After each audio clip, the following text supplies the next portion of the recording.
Oh, hello, kumusta na po kayong lahat? Ako po, si Nina Tan uli. Alam naman niyo ako, mahilig akong makipag-usap kahit sa video lang. Ano bang may kukwento ko sa inyo ngayon? Maghapon kasi may mga ginawa ako, tapos pagdating ko sa hotel, nagsusulat ho ako. Ako po ay, ano naman masasabi ko, yung mga talino ko kasi biglang lumabas mula nung naging 57 years old ako, 57. 58 na ako, syempre. Gusto ko lang sabihin sa inyo na kahit na ano ang edad ninyo, kung meron kayong natatagong talino, palabasin ninyo. Kahit na ano sabihin ng ibang tao, huwag nyo silang pansinin kasi naiinggit lang sila. Pero ang totoo, marami kayong talino na pwede ninyong ipakita. Kaya gamitin ninyo, nako, huwag nyong sayangin, ha?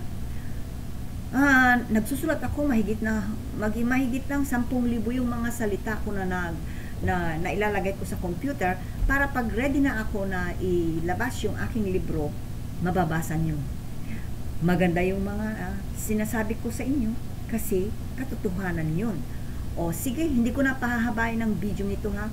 Yung vlog ko nandoon sa hulihan ng video ito at mag-message kayo kung anong gusto niyo nating pag-usapan. Mag-uusap tayo kahit nasaan kayo, nasa abroad, ako nasa Amerika, kahit nasa Pilipinas kayo o nasa baryo, okay lang, gusto kong makipag-usap.